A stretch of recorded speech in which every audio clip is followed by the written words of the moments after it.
And isa pang magandang balita, yung tinawagan ng Senator Bongo po ang mahal na Pangulo. Hindi ko naman po akala, first time in my life na makausap ko ang isang Pangulo. At nag-usap po kami. Nung Sabado po ito, that was February 27, mga alas 9 ng gabi, yung pag-uusap po namin,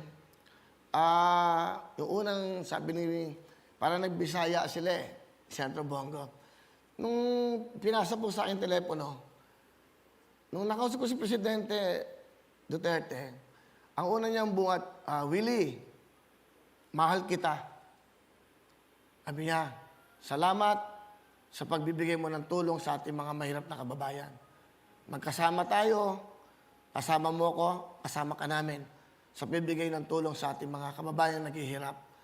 Salamat sa mga nagagawa ng programa mo kasi, alam mo, sabi niya, ito totoo po ito. Kaya medyo naluha ako dahil pinapanood kita Kasi nagiging inspirasyon ka din sa amin, sa ginagawa mo sa ating mga kababayan.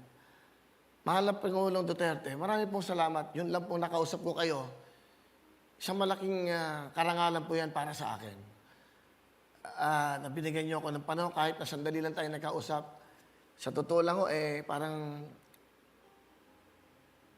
naging proud ako sa amin dito sa Wawawin. Kasi na parang mapagkatiwalaan niyo ang programang ito ni Senator Bongo, ni Secretary Medaldea, ng sangay ng gobyerno, na parang kasama na po kami ng gobyerno ngayon, ng gobyerno niyo, na pamahalaan. Maraming pong salamat, Mr. President, mahal na Pangulo, na nadinig ko po na pinanonood ko ang programa mo. Salamat sa tulong mo sa ating mga kababayang nangangailangan. Kasama mo ako dyan, kasama mo kami. Again, Mr. President, magmula po sa aming mga puso, sa akin, gawin niyo po kaming tulay sa ating mga kababayang nangangailangan. Nakabukas po ang aming palad, puso at pag-iisip ng taos-puso magbibigay ng tulong sa ating mga kabayan. Maraming salamat, Senator Bongo, Secretary Medaldea, at Mr. President. Presidente Rodrigo Roa Duterte. Salamat po. We salute you.